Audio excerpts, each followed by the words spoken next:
lumago sa iyong mga aral kay Kristo, na ito lang yung tanging kaparaan ng Panginoon upang kami ay lumago sa pamagitan po ng pagtuturo o Diyos at kalaguan kay Kristo Jesus lamang, Panginoon. Kaya salamat po, Lord God, at sa aming pong pag-aaral ngayong gabi, we continue to pray, Lord, na maging bukas yung aming pong mga pangunawa, nang makita namin, Panginoon, ang kagandahan ng iyong ginawa, kagandahan, Panginoon, ng mga bagay na meron sa inyo at buhay namin bilang mga mananampalataya. Kaya salamat po, Diyos. We continue to praise you sa pag-aaral pong ito, Panginoon. Kayo lagi ang sentro at wala pong ibang na itataas, Panginoon, kundi kayo lamang. Salamat po sa pangalan ni Jesus. Amen. Praise God. Okay po. So before po tayo mag-start, no, ng mga sa mga naging topic po natin. At tayo po ba ay natututo sa mga napag-uusapan po natin or nabibigay ng kaguluhan? Ano po? Pwede ko po bang malaman po muna? Sino pong gustong mag-share?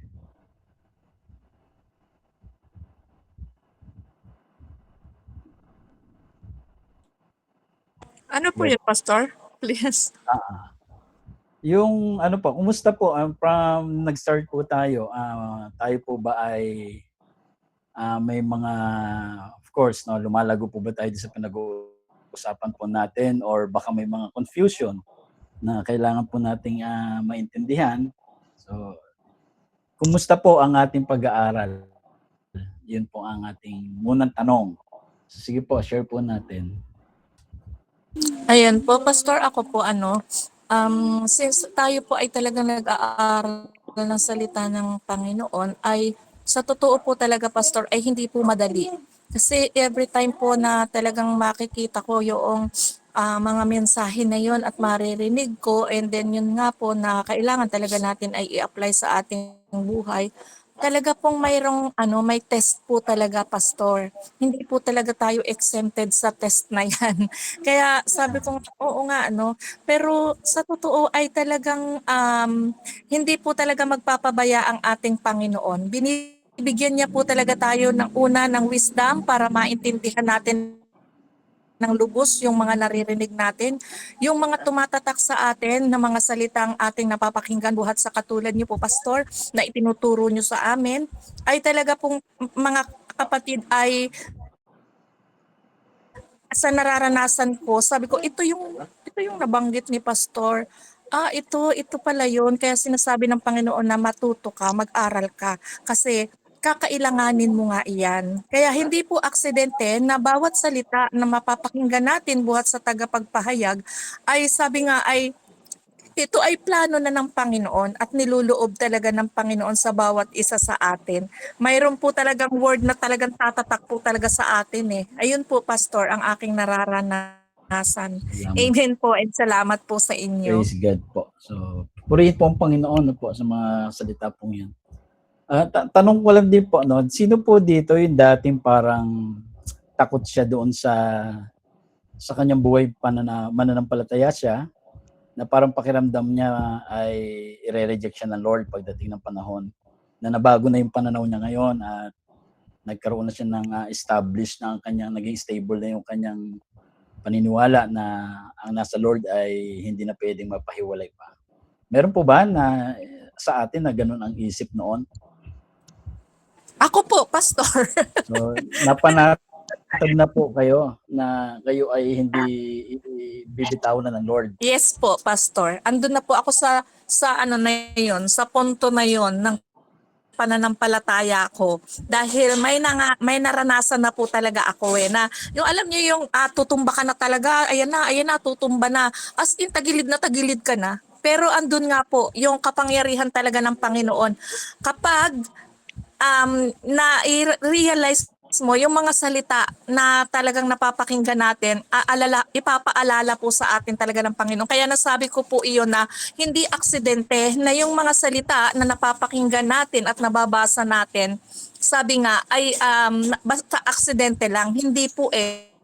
Kung hindi talagang kakailanganin po natin iyon doon sa time na sabi nga ay talagang eto na yung salita na yon, gusto kong maintindihan mo. Ganun po, Pastor, ang naunawaan ko. Sige po. Sino pa po ang gustong mag-share na parang pakiramdam niya dati na parang alanganin ang relasyon niya sa Lord pero hindi pala dahil nasa Lord na. Sino pa pong gustong mag-share?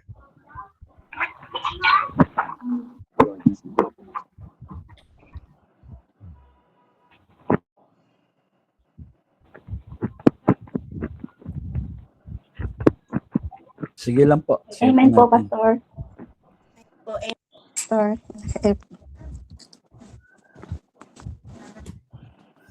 Ayan. Sa akin naman po, Pastor, yung tanong mo po na noon, opo, sa akin po, ako po si Kaylee Ann Baronia po, nag-iba po ako ng ano. Sa akin naman po noon po, Pastor, nung hindi pa po ako, hindi po ko pa kita na papakinggan na nag-Word of God. Tapos, nung, ano, yung hindi ko pa alam yung identity and authority as a Christian noon. Yes po. No, yung alam ko lang noon is yung bang pag nagkasala na ako, parang ano na yung Panginoon sa akin, yung bang magkasala na ako na di na ako makakapunta sa kanya, parang nawawalan na ako ng pag-asa na mauulit na naman yung ginawa ko, nawawalan na, parang nahiwalay na ako sa kanya, hindi ko na mararanasan yung presensya niya. Ganun po, bawat kamali ko po ganun po, at bawat po hindi po ako sumusunod sa church namin, na hindi po ako po yung way sa akin na parang hindi ako karapat-dapat sa Panginoon, ganun po. Pero nung nalaman ko po nung simula po nung ano yata yun, hindi pa po nagsisimula ito. Nung una pa po about identity and authority and about lang tayo yung foundation about God, yun po yung umpisa na unti-unti po nabuksan yung kaunawaan ko po na bilang tayo na ay mananampalataya at bilang tinanggap natin as Lord and Savior. Ayun po, parang sa akin po ngayon na is mapanatag po ang puso ko. Parang mapanatag na Lord Praise na, God. na naunawaan ko, Lord, yung bilang ako'y anak mo, ay alam ko sa sarili ko na andun na makakapunta ako sa iyong kaharian. Kasi minsan po, Pastor, alam mo po, pag evangelize po kami. Tapos tanungin po namin yung evangelize namin. Tapos ibabalik sa akin yung tanong, ikaw ba? Sabi niya, makakapunta ka ba sa kaharian ng Panginoon? Yes! Sabi ko, I'm proud. Alam mo yung pastor, proud ako. Because, kasi pinanghahawakan ko yun eh. Na sabi ko, hindi ako pwedeng mag-doubt kasi naunawaan ko na bilang anak na ako. Kaya proud ako na, oo, 100%. Kasi naunawaan ko yun, sabi. Purihin mo ang Panginoon dahil sa pakikinig ko po simula nung una at hanggang ngayon po nabubuksan po yung kaunawaan, yung spiritual understanding ko kung sino ba ako kay Kristo at parang tinanggap ko na as Lord and Savior ko na, at yun po yung pinanghahawakan ko na hanggang ngayon na ako na yung parang gumagawa na lang ako para sa akin, para to glorify the Lord. Yun po yung ginagawa ko na ngayon kasi alam ko na yung identity ko. At salamat po Pastor sa buhay mo dahil yun po talagang na isa po ako sa na maliwanag na yung napalinawagan sa mga bagay-bagay na ganito dahil gusto ko rin i-share sa aking pamilya pagdating po ng panahon. At yun lang po at glory to God po. Salamat po sa mga report po na yan. Po, nakakatanggal po ng ano yan eh, yung parang pakiramdam natin na takot tayo sa Lord, biglang gumaan ang lahat kasi yun po ang katotohanan kay Christ. So, purihin po ang Panginoon. At ngayong next na topic po natin, salamat po sa mga nag-share. Ang next po natin tatalakayin po is about yung series of renewing of mind. Madalas nagkaroon po ng konsepto na lang itong renewing of mind patungkol po doon sa parang magbago ka ng ugali, diba? Parang dapat hindi ka nagsasalita ng ganito, which is tama naman yon, pero when it comes doon sa talata po na yon, merong mas pinatutungkulan yung about renewing of mind. Mas higit po doon sa ating pong behavior, no, na kailangan nating maintindihan. So, ngayong gabi po, yan po yung ating pag-uusapan. Your mindset is the problem po. So, ang ating pong objectives ay una, maipakita na ang pangunahing issue ng believer ay hindi sin o hindi kasalanan. Madalas kasi nakikipag-battle tayo sa kasalanan eh. Parang doon natin dinidikdik yung isang mananampalataya tungkol sa kasalanan. Pero ang pangunahing issue po ng mananampalataya is not about sin as a finished problem, kundi yung sin na finished problem po, kundi ang hindi pa renewed na mind. So yun yung isa sa pangunahing issue sa mga mananampalataya.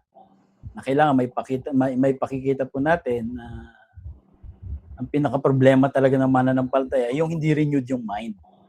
Pangalawang bagay, may paliwanag yung distinction ng spirit, ng new creation reality at mind, yung process of renewal and alignment with truth in Christ. At pangatlong bagay, may point out na ang transformation ay nangyayari sa pamamagitan ng accurate, no, knowledge of Christ, hindi sa performance, kundi sa renewed perception, yung pagkaunawa of identity. So kaya ang title po natin, the mindset, your mindset is the problem. Bakit po kailangang ma-renew yung mind? Kasi nga, ang problema ay nasa mind. Bakit siya kailangan ma-renew? Dahil ang mind po, hindi kasama po siya sa na-born again. Again, kung maalala nyo, ang na-born again sa atin is ang spirit. But our mind, ayun yung kailangan nating everyday na ayusin yung ating mind sa paanong paraan, saan natin itatama. So marami kasi, no, na mananampalataya, they are new, but they are still thinking old. Marami pong mananampalataya. Ito pong mga binabanggit ko, makikita nyo po yan at makikilatis nyo sila pagdating ng panahon kapag tayo po ay lumago na sa kaunawaan tungkol po doon sa identity natin kay Christ. So the way na pagka pinakinggan mo pa lang yung tao sa prayer niya, alam mo na yung pinanggagalingan niya. Na siya ay hindi renewed mind, na siya ay Christian. The way mag-share siya, pag nag-share siya ng kanyang mga bagay na patungkol sa Panginoon, yes, born again siya, but nandoon siya sa old thinking. Still thinking old. So yan po yung yan ang problema ng mga mananampalataya. They are new, and even us, kung tayo, you are new but you are still thinking old. Yung new po ay tumutukoy doon sa ating objective reality na ginawa ni Kristo. Pag sinabing new, yung bagong nilalang ka na, hindi yan yung nag-iba yung ugali mo. Merong nangyaring may na born again, something inside us, and that's our spirit. So yun yung new natin, established po yun. Yun yung sinasabing you are new, but you are still thinking old. No, hindi dahil sa gawa mo, kundi dun sa finished work ng Panginoon. Kaya yung still thinking old, ito naman po yung parang subjective response na yung isip mo ay naka-anchor pa rin, naka-angkla pa rin doon sa lumang system ng law, ng guilt, ng self-effort. Every time nga na magkakaroon ka ng kamalian, pakiramdam mo may punishment. So that is the old system. At you are still thinking old, no? Kaya kahit na settled na yung identity mo kay Christ, kung ang isip mo ay hindi pa nare-renew sa katotohanan iyon, ang experience mo ay hindi tutugma doon sa reality na meron ka. Kaya ang problema po, the believer does not have a sin problem. Madalas, akala natin ang problema ng isang tao is about sin. Hindi po tungkol sa sin ang pinaka-problema ng tao. Dahil ang kasalanan po ay that matter was settled in Christ once for all. Tinapos na po yan ni Kristo eh. Kaya nga doon sabi niya po sa John, di ba? Sabi niya, John 1:29, the next day John saw Jesus coming toward him and said, "Look, the Lamb of God who takes away the sin of the world." Sabi ganun, look, no? The Lamb of God, tignan nyo, no? Ang kordero ng Diyos ang siyang nag-aalis ng kasalanan ng mundo. So, kay Jesus po, ito po ay nagkaroon na po, no? Ito po ay settled na yung sin kay Kristo. Ayun po yung sabi sa John. Kaya ano yung sin? No?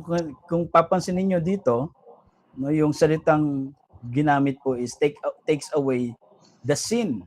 So hindi siya plural na mga kasalanan. So bakit sin? But singular form. Ano yung sin na sinasabi ni John? Nang salita sa salita po ng Greek po, no, ang tawag po diyan is ang term po diyan is hamartia. Ito po ay singular, hindi po plural na sins. No, kundi sin of the world. So anong ibig sabihin nito? No, sa paggamit ni John the Baptist, yung hamartia, yung singular, yung sin, hindi ito yung tumutukoy doon sa individual na kasalanan or yung action. Hindi ito yung tungkol sa bisyo. No, hindi yung bisyo yung inalis eh. Hindi yung kasinungalingan ang inalis, hindi yung mga maling bagay na ginagawa natin inalis. Ano yung sin, no? The hamartia, ito yung kasalanan, the sin bilang isang kalagayan or nature or state. Ayun po yung tinanggal. Ayun yung inalis. Kasalanan, ito yung kasalanan bilang kapangyarihan o system, yung sin. Kasalanan bilang isang ugat ng fallen humanity. Kita nyo, no? Nung nagkaroon po ng nagkaroon si Adam and Eve ng kanila pong unbelief, no? Ayun, ano pong sinabi po doon? Pumasok yung kasalanan, no? So ano yung naging kasalanan ni Adam? Wala naman silang ginawang mga gaya ng ginagawa natin noon. So ang kasalanan po nila ay nagkaroon sila unbelief. So yung unbelief po, dahil sa unbelief, ito yung naging kalagayan po ng tao. No, yung sin po na tinutukoy diyan is the nature. Kasalanan, ayun yung mayroong power, yung nature. Na kahit na tayo po, dahil kung wala kang relasyon sa Diyos, ang kabayaran ng kasalanan ay kamatayan. Pero dahil may relasyon ka na sa Lord, exempted na tayo sa kamatayan. Pero hindi ko po sinabing, ang ibig sabihin po kasi term na ginamit sa Bible ay natulog. Bakit? Kasi yung buhay po natin is continuous. Dahil bakit po bibigyan tayo ng panibagong katawan pagka naihayag ng Panginoon yung glorified body. So hindi tayo namatay kasi tayo po ay kay Kristo. So yun, no? Yung kasalanan yan, this is the nature. No? Hindi ito yung mga tungkol sa mga ginagawa natin. Ito yung pinakaugat at ito yung tinanggal ng Panginoon. Kaya sa isang mananampalataya, wala na tayong nature ng sin. No, hindi na yun yung nature natin. Meron nga tayong new nature eh. Meron tayong new creation kay Christ. And that is our new spirit. No, yun yung spirit natin sa Panginoon. And sabi po niya, no, ni John, "Behold the Lamb of God who takes away the sin of the world." Ang ibig niyang pakita dito na si Jesus Christ, hindi lang siya nag-aalis ng kasalanan, kundi tinanggal, no? Takes away tinanggal mismo yung problema ng kasalanan. No, mismo tinanggal mismo yung problema ng kasalanan, inaddress po yung pinakaugat, hindi yung symptoms ang inalis. Kaya pinapakita po doon na yung sin ay ang buong sistema o kondisyon ng kasalanan ng mundo. Ito yung pinakaugat na tinanggal. So hindi lang forgiveness yung dala ni Kristo, kundi total removal ng sin problem once and for all. So yung bagay na nagawa natin na kasalanan, mga nagawa natin naging bunga, yun yung pinatawad ng Panginoon. Mga naging bunga na yun. Pero yung tinanggal sa atin, yung pinakaugat. So tayo hindi lang tayo pinatawad ni Christ, kundi nagkaroon po ng total removal ng sin, tinanggal yung nature ng sin sa atin. So papansin niyo, sabi ganoon, he did not say cover, no? Hindi niya kinover yung sin, and he did not say minanage niya. Yung cover po kasi sa Old Covenant po yan. Actually sa Old Covenant po wala pong forgiveness sa kanila pong ginagawang sacrifice, sa kanilang ginagawang ritual. Pero yun po ay nako-cover lang. Kasi magkakaroon po ito ng once and for all through Jesus Christ. Kaya pagdating po ng revelation kay John, no, hindi pa pinapako si Jesus dito pero na-reveal na sa kanya na kay John na siya yung Lamb of God who takes away the sin.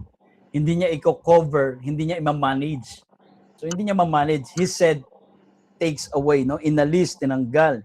No, hindi niya lang minanage, hindi niya lang kinover yung kasalanan, tinanggal po. Nang ibig sabihin, tinanggal niya ang mismong ugat at problema, hindi lang yung bunga ng kasalanan. So hindi siya nagbigay po ng temporary solution.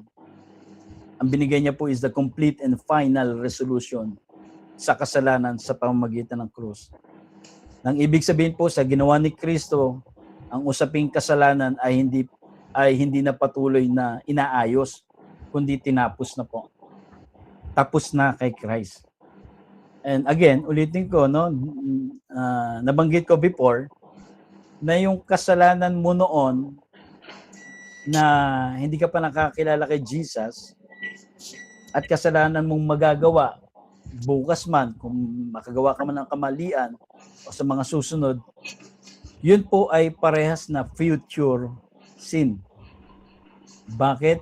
Kasi yung kamatayan po ni Jesus, after po ng kanyang kamatayan, wala pa naman po tayo noong time na yun. Ito po. So meron lang mga past na sin ay yung mga nabuhay before Christ, nung hindi siya ipako. But after Christ, all sins na bunga ng sin ay future. Kaya ang tinanggal po doon ni Jesus is yung ugat. So, yun nga, no? Yun yung inalis ng Panginoong Jesucristo. So now, no? So if the sin has been taken away, then what is the issue with many believers today? No, kung ang kasalanan ay tinanggal na, hindi na ito ang problema. No? Hindi na tayo tinitignan dito sa sitwasyon ng Panginoon sa kasalanan. Tinitignan niya na tayo kasi binayaran niya na yun sa krus no? Ang tinitignan na po natin sa atin yun, hindi yung sin ang issue ng mananampalataya, kundi yung ignorance. Ibig sabihin po, ang ignorance sa New Covenant, hindi ito yung absence ng knowledge, kundi distorted yung knowledge na iba. Ibig sabihin po ng ignorance na distort. So yun po yung naging problema ng mananampalataya. No, hindi na sin kasi tapos na yun kay Kristo Dinala na po yun sa cross. Kaya nga, di ba, siya na walang kasalanan, ano po yung ginamit ng mga salita, ay naging kasalanan. Hindi sinabing nagkaroon ng kasalanan. Siya po yung naging kasalanan. So dinala niya po yung ugat na yun yung pinatay po, na tinapos po dun sa cross. So yung sin sa atin po, kaya nga tayo po ay napatawad na. It has been taken away No? Kaya ang issue po sa ating mananampalataya ngayon is yung ignorance.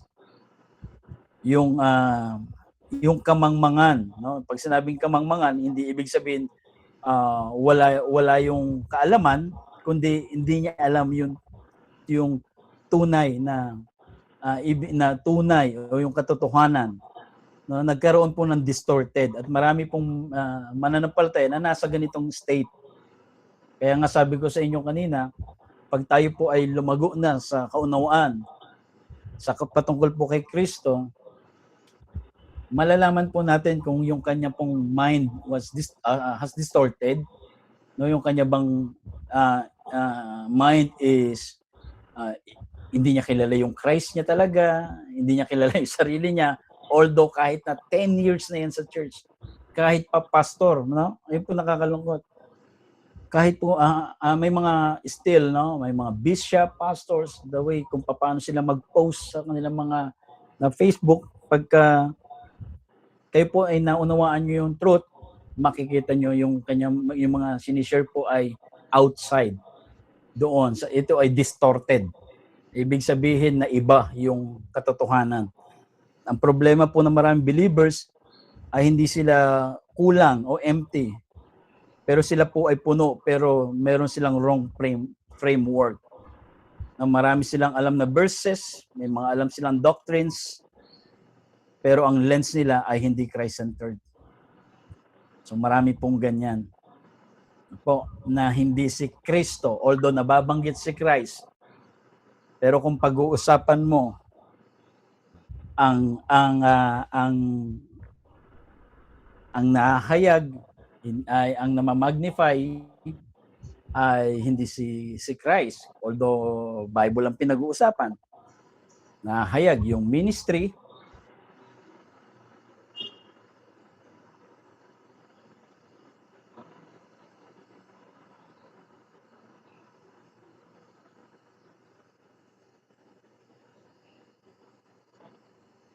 distorted, nadidistort.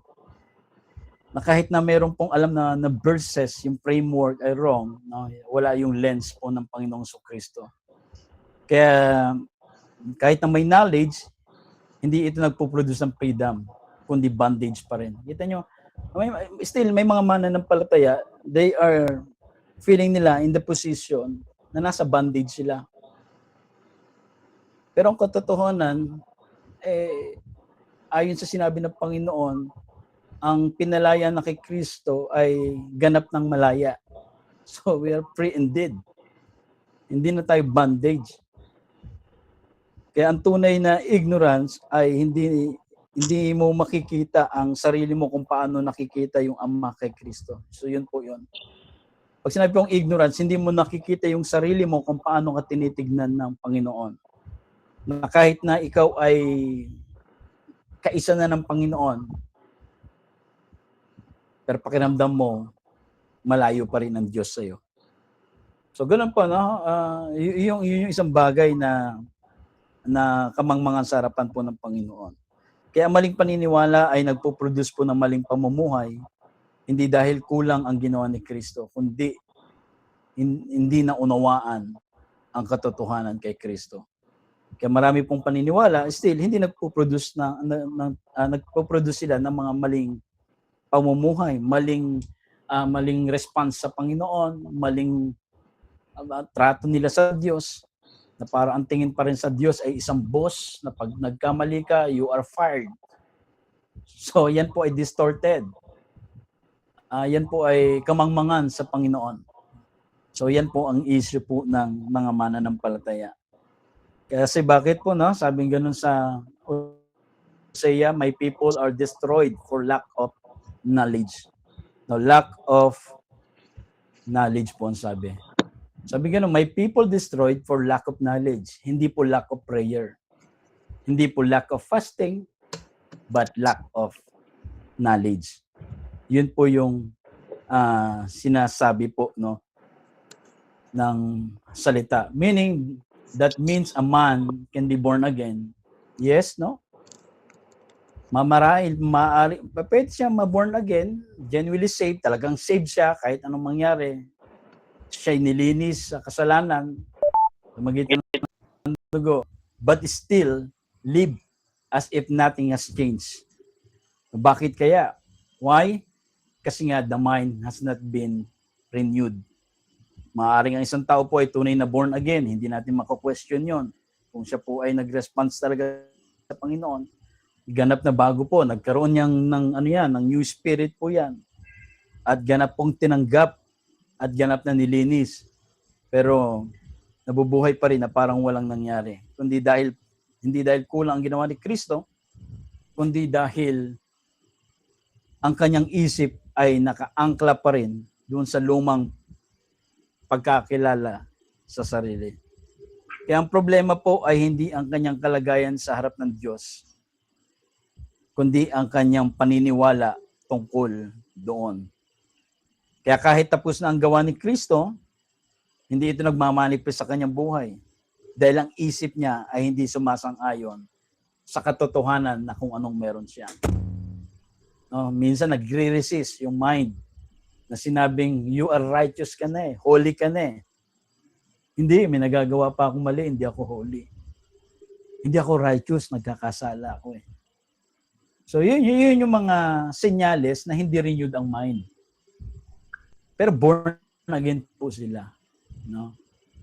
Ang Panginoong Kristo ay hindi tayo iiwan, hindi tayo pababayaan. Hindi, parang pakiramdam ko minsan, parang malayo siya. No? Hindi malayo ang Panginoon. Tayo na po ang naging altar ng Panginoon. Tayo ang naging templo ng Panginoon. Kasama po natin ang Panginoon at nasa atin po ang Panginoon. Kaya hanggat hindi niya nakikita yung sarili niya doon sa finished work ni Christ, mananatili siya namubuhay sa mababang realidad kaysa doon sa kung sino siya kay Kristo. Hindi dahil hindi siya nagbago, kundi dahil hindi pa niya pinaniniwalaan yung mga pagbabagong iyon. So, yun po ang katotohanan, but some believers still they are living doon sa striving, no? Ibig sabihin nagsusumikap yung full effort nila. No, hindi ko sinasabing masama iyon, pero ang problema, doon naka-anchor sila. Na lagi nating sinasabi na ang ating pong relationship sa Lord, na kahit na ikaw yung tao na napakahaba ng prayer mo, hindi yun ang naging dahilan, kaya nagkaroon kayo ng intimacy ng Lord. Nagkaroon kayo ng intimacy ng Panginoon dahil nagkaroon ka ng pananampalataya, naniwala ka sa Kanya, at inilagay niya yung Holy Spirit sa atin at kasama ang Panginoon Kristo. So hindi dahil sa atin, no?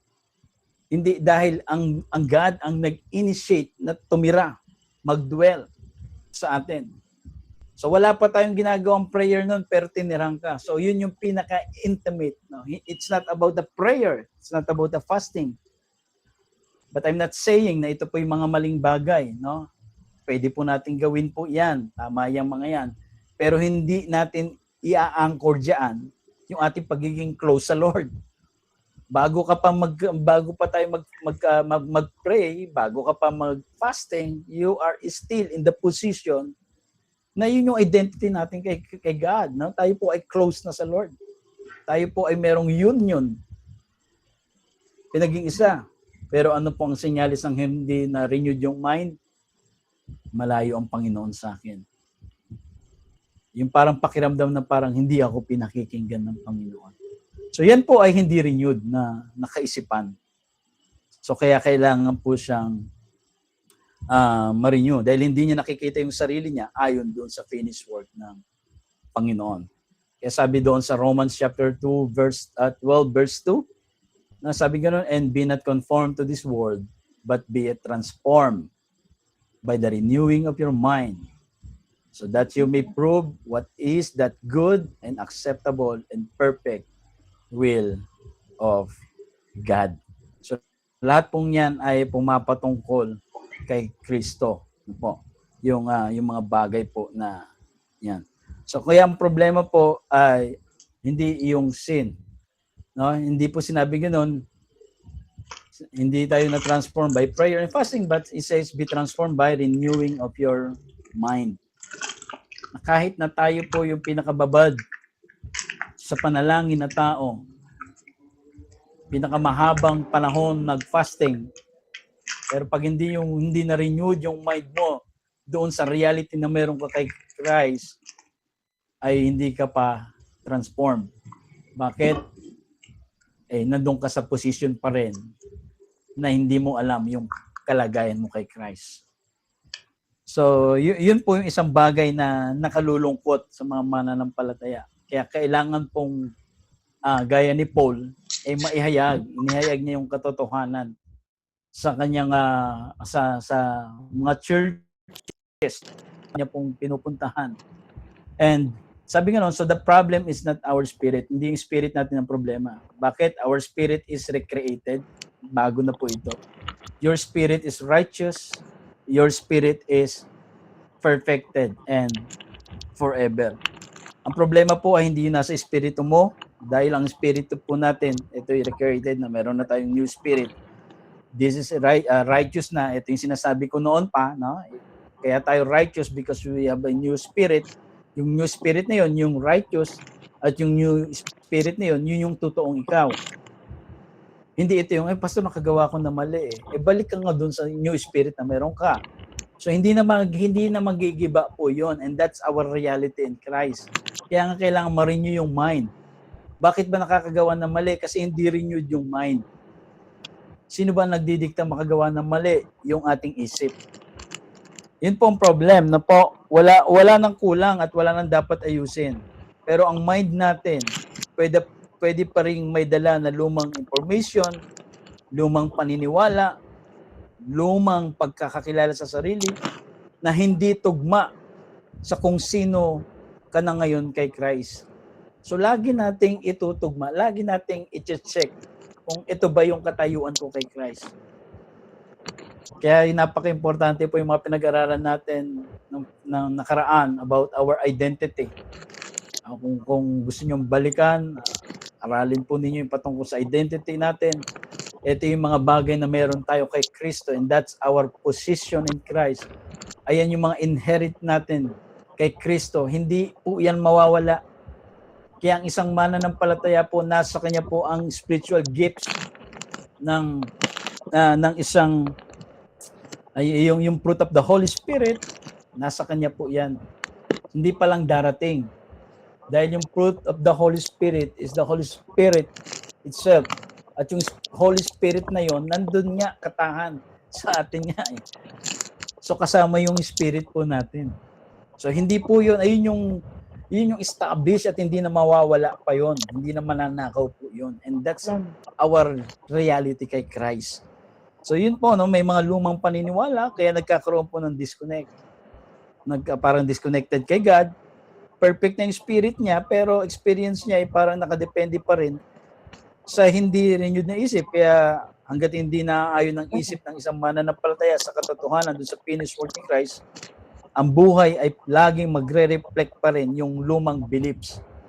Hindi bagong reality na totoo sa atin. So yun po ang pwedeng talagang mangyayari.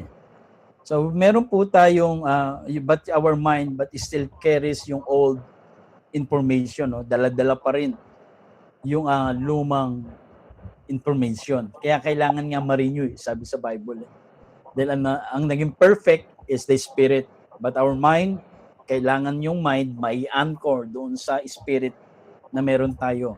Paano natin mai-anchor yon? Malaman mo muna, maintindihan mo muna kung sino ka kay Christ. At pag naiintindihan mo na yon, yun yung ibig sabihin sa Bible na lumalago, nagkakaroon tayo spiritual maturity. So yung spiritual maturity po, it is the understanding, knowledge about Christ. Wala pong maturity outside Christ. Na kahit na ikaw yung marami ka pang ginawa na ministry sa church, marami ka pang pinerform na kung ano-ano man, na yung maturity po ay through lang po, knowledge kay Christ.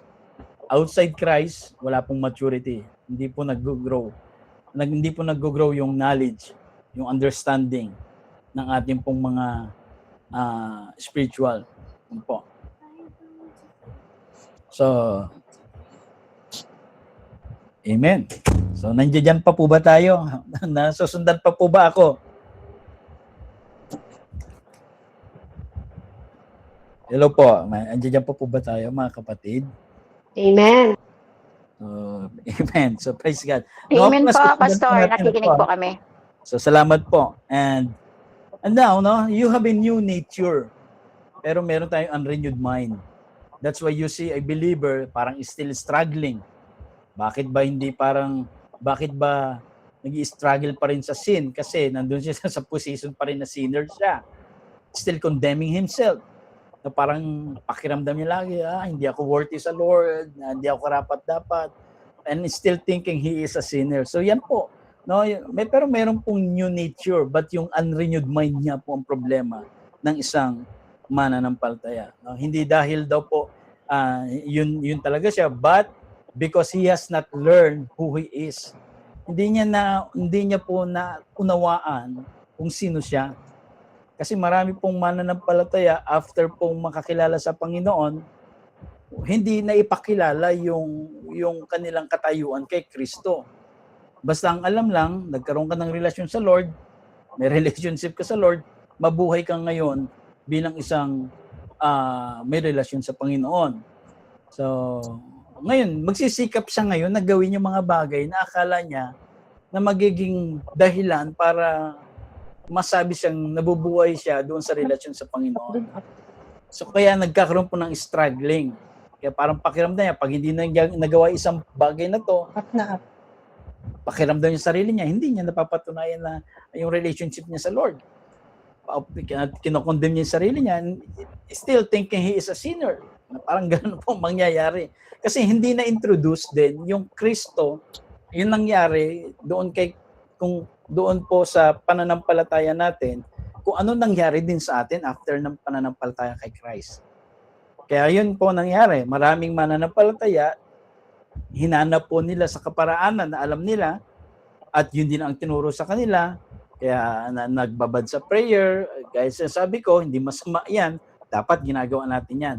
Pero doon nila hinanap yung kanilang identity, na kapag nasa ganun position sila, naging prayerful sila, ay mas pakiramdam nila na talagang totoong Christian sila.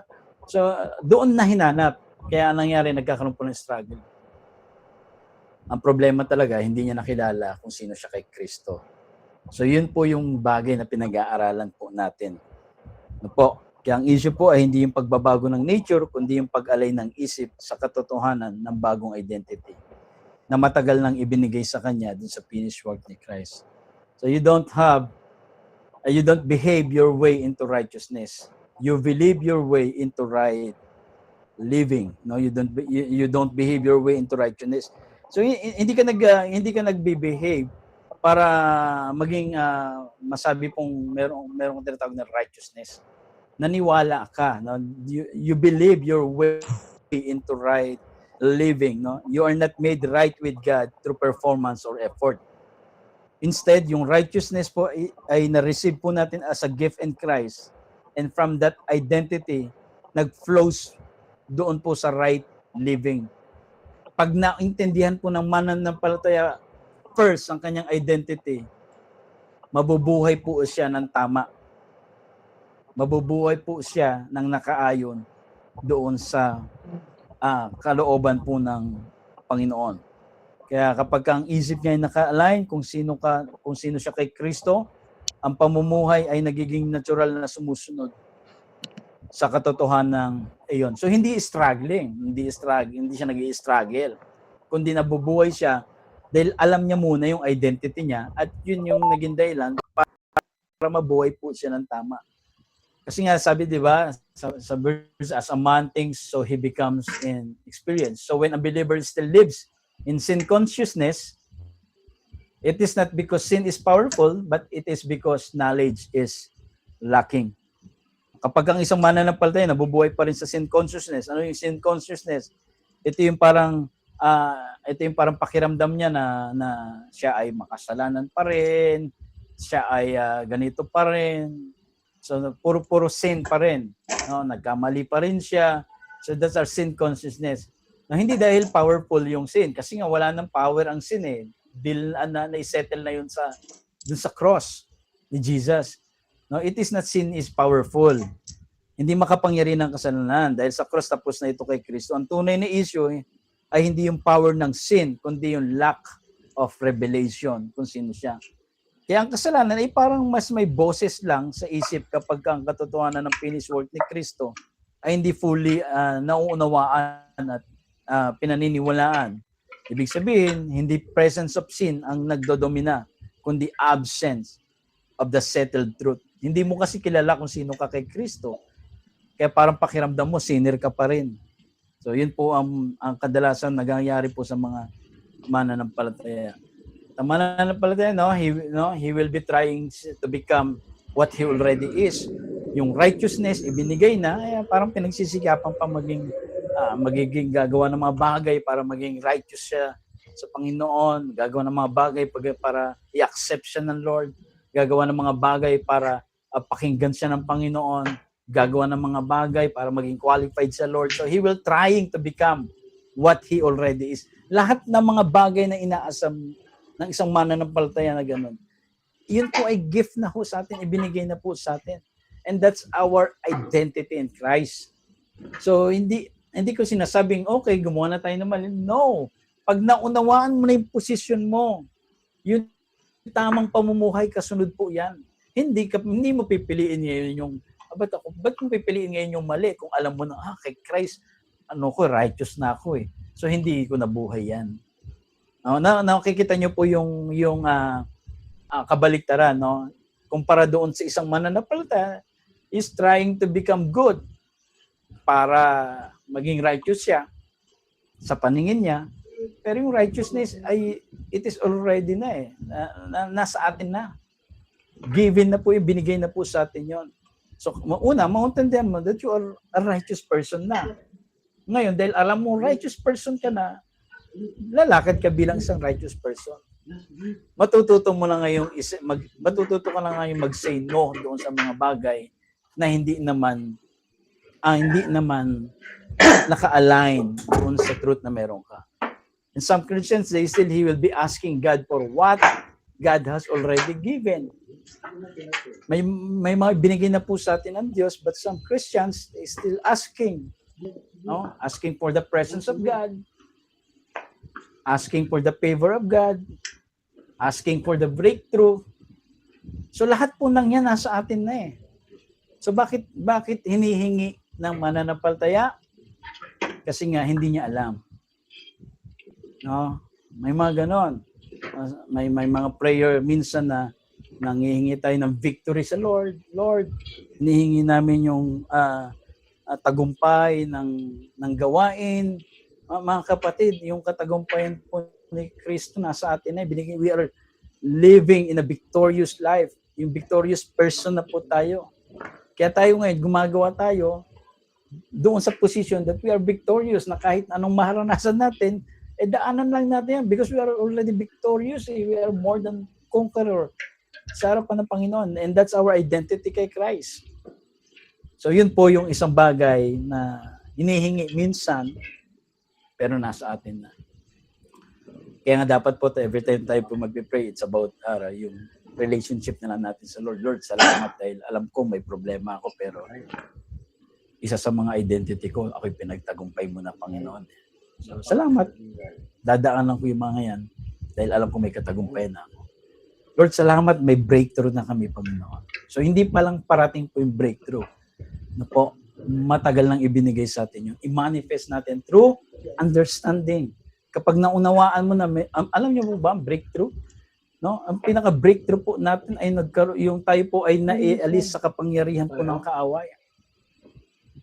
At yun yung pinaka naging tagumpay na nangyari sa buhay po natin. Kaya ang kaaway po, wala nang power sa atin. And he is fighting a defeated enemy. No? May mga Christians still nakikipaglaban pa sa mga demonyo. Ma-defeated na po yan. No? Parang bakit nila ginagawa yon? Kasi lack of knowledge. Hindi nila naunawaan yung totoong sila. Bakit ka makikipaglaban sa talunan na? Talunan na yan.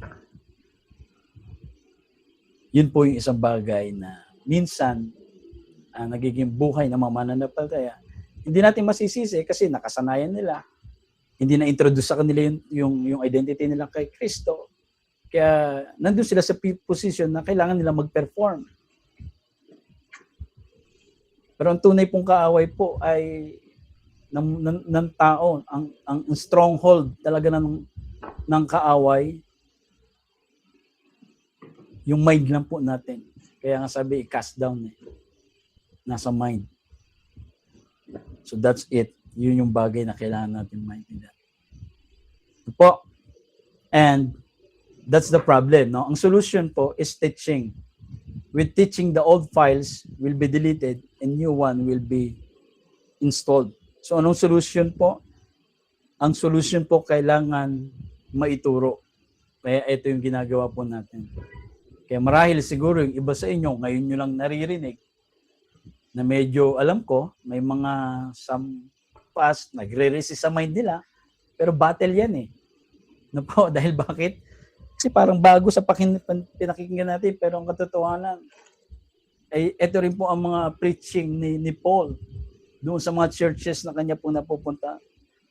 The solution is not condemnation or striving, but teaching that brings revelation. Hindi pressure ang sagot, kundi truth-centered instruction. No, as truth is consistently taught and received in the light of Christ, the old files, yung mga wrong identity ay mawala. So, bakit po nagkakaroon po minsan ng mga ganong belief, mga distorted? Dahil po sa mga napakikinggan din. Dahil sa mga napakikinggan, dahil sa mga naituturo. So, isa yan po sa mga pag-aaralan natin sa mga susunod po. No? Bakit nagkaroon po ng kuta ang kaaway sa ating mind? So, yun po yun. Yung mga susunod nating. Pero ito, no, kailangan maituro po, no, yung old files, old nature, deleted na po yun. Pag sinabing binura na, hindi mo na ito marirecover pa. Wala na sa'yo. A new one will be installed. Naka-installed na po sa atin ang isang bagay, ang isang bagong bagay. Kaya yun po yung isang katotohanan. Po. Nya lang, nabubuhay pa rin yung mind kasi kailangan niyang ma-renew. Kaya ma-renew yung mind doon sa new one na meron ka. Hindi doon sa old you. No, yun po yun.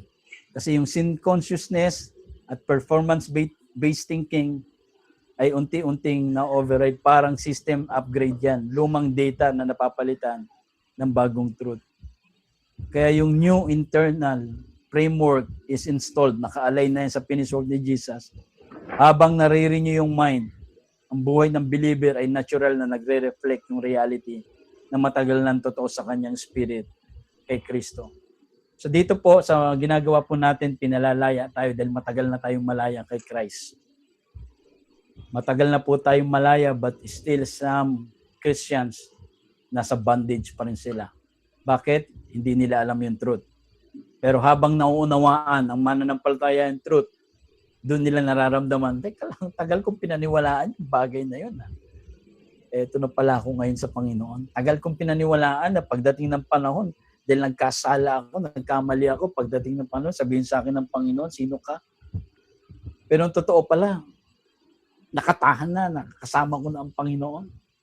So wala nang pwede makapag-snatch siya. So yun yung mga reality na meron po tayo.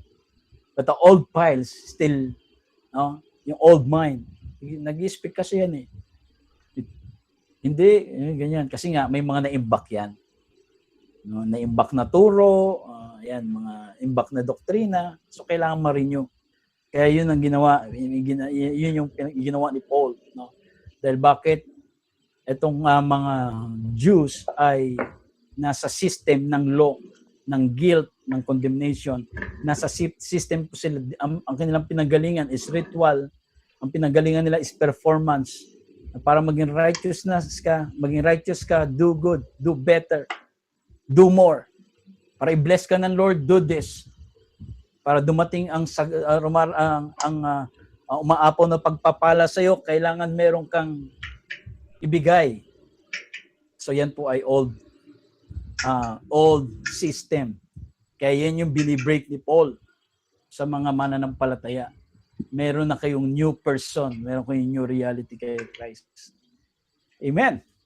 So when the Word of God comes with accuracy, pag dumating na po ang salita ng Diyos, it reprograms your thinking. You begin to see yourself the way God sees you. Yun yung pinakamasarap po doon. Kapag ka nakikita na natin yung sarili natin, kung paano tayo nakikita ng Panginoon. So, ang nangyayari po, no? And when your thinking aligns with your identity, conduct follows naturally. Hindi mo na kailangan pihitin pa yung ugali ng isang mananampalataya. Pag nabuksan yan sa identity niya, sunod-sunod na po yan. May itatama niyan lahat. Bakit? Kilala niya na kung sino siya. Kasi mali ang naging simula ng mga mananampalataya eh. Una munang inaayos yung labas. Huwag mong gawin yan. Huwag kang pumunta diyan. Wag mong ito yung mga wag mong gagawin. Ito yung gawin mo. So mukhang tama po 'yon, pero yan po ay religious system eh. Sa Old Covenant po yan, performance based. Pero sa New Covenant hindi po. Kailangan maintindihan mo na yung identity mo, lahat ng yan. Pag naunawaan mo identity mo, yung mga maling action, maling decision, yung mga maling salita, maling pananaw, yan po ay naturally na hindi na nagiging buhay niya. Kasi kilala niya na kung sino siya. Kilala niya na siya ay blessed na person. Kapag may problema ba siya, mag-iiyak siya sa Panginoon. No, hindi siya iiyak kasi, Lord, thank you, may favor ako sa iyo. Although yung emotion natin sometimes magandang, pero hindi tayo nagbababa doon sa parang wala nang solusyon. Dahil alam mo yung posisyon mo kay Christ, teka lang. Ba't ako, hindi natin kailangan ilagay yung sarili natin doon. Ilagay natin na may favor tayo sa Lord. No, yun yung kailangan natin makita po no, para maging tama yung mga response po natin pagdating natin sa Panginoon. Hindi mo pinipilit yung tamang pamumuhay, ito ay nagiging natural sa iyo na bunga kapag ang kaalaman mo sa katotohanan ay tama at malinaw na. Kaya kapag ang isip mo ay naka-anchor dun sa truth of Christ and your identity in Him, yung conduct po natin ay sumusunod without strain. Po? Ibig sabihin, in Christ-centered revelation, right living is not the result of effort, but the overflow of right knowing who you are and what has already been done for you in Christ. Kapag nalaman mo na kung sino ka at kung anong ginawa ni Kristo sa iyo, yung tamang conduct ay nagiging natural po. Ito po yung umaapaw na lang. Kaya nga sabi, di ba, kung ano yung laman, kung ano yung nasa loob, yun yung lumalabas. Kaya kapag ang alam niya ay wrong, distorted identity, ang lalabas, yung mga response na mali sa Panginoon. So you don't struggle to live right. You live right because you know right. Alam mo kasi yung tama, kaya ka nabubuhay ng tama. So the believer's issue is not sin, it is wrong thinking. Yan po ang issue ng isang mananampalataya. Nagdo-dominate po, no? Yung believer's issue is not sin as a dominating power or identity. Because in Christ, sin has already been dealt at the cross. Paulit-ulit ko po sinasabi. Yung root ng sin, tapos na po. The real issue is wrong thinking. Yung unrenewed mind that has not yet fully aligned with the truth of the finished work of Christ. Kayo po mga kapatid, maunawaan nyo yung tinapos na gawa ng Panginoon at kung anong nangyari after ng cross. Ito po yung pwedeng mag-reflect kapag ang isip po natin ay nakabase pa rin sa old identity, sa law, sa condemnation, ang buhay ay magre-reflect po ng confusion at struggle. But when thinking is renewed by the knowledge of Christ, the believer begins to live in alignment with who he already is. Siya ay righteous, accepted, and free in Him. So yun po. So the believer's issue is not sin, it is wrong thinking. Na ano yung wrong thinking? It is lack of accurate knowledge. Hindi ibig sabihin wala siyang knowledge, hindi nga lang tama yung meron siyang kaalaman na patungkol kay Kristo. No, it is lack of accurate knowledge. It is not ultimate sin problem. No, dahil wala ng power yon kapag kulang o distorted o ang ating understanding kung sino tayo kay Christ at kung ano ang kanyang natapos na gawa, ang mananampalataya ay nagsisimulang i-interpret ang buhay. No? Yun na i-interpret ang buhay, interpret niya yung Diyos at ang sarili niyang true doon sa old lens. Kaya yung lumang mindset, lumang identity, at lumang perception. Kaya ang struggles ay nagpapatuloy, not because sin is still reigning or powerful, but because truth has not yet fully reprogrammed the mind. Hindi dahil may kulang sa ginawa ni Kristo, kundi dahil may kulang pa sa clarity ng revelation. Kaya kailangan po yung accurate knowledge pagdating po kay Christ. Yung precise, accurate knowledge natin in Christ. So that's why, no, we teach and teach and teach because when light enters, confusion disappears. So kaya ito po, no, pinag-aaral natin, tinuturo po natin ngayon dahil paano malalaman? Wala pong ibang kaparaanan kundi teaching. Ano po? Dahil doon naririnig sa turo. At yan din po ang ginawa ni Jesus through teaching. Kaya wala pong ibang ginawa si Jesus, kundi po siya ay dumating po siya, ay nagturo siya na nagturo. Hanggang siya po ay ipako sa krus, mamatay. At nung nag-resurrect po siya, no, nagtuturo pa rin siya. Tinuturuan niya pa rin yung mga disciple. So yung teaching ang pinaka-importante. Kaya kung ano yung na-feed sa atin, yun yung nagiging buhay natin. Pero ang kailangan niya yung accurate knowledge kay Christ. Hindi doon sa gifts, hindi doon sa organization, hindi doon sa pastor, hindi doon sa bagay na kaya mong gawin, but through Christ. Kay Kristo lamang po. Wala nang iba. Bakit po? You are not a sinner trying to be a righteous. You are the righteousness of God in Christ. Huwag nyo na pong itrato yung sarili niyo ng makasalanan. You are not a sinner anymore. Bakit? Ang tawag na po sa atin ng Panginoon, we are the saints. Mga pinaging banal na po tayo. So, yung pinag-uusapan po natin, yung spirit po natin, yung new creation. Kasi yun yung totoong ikaw. Kaya nga kailangan ma-renew yung mind mo na connected doon sa new you. Para yung maging buhay na ilalabas ay tama. Now, we need to learn it. We need to walk in it and live it.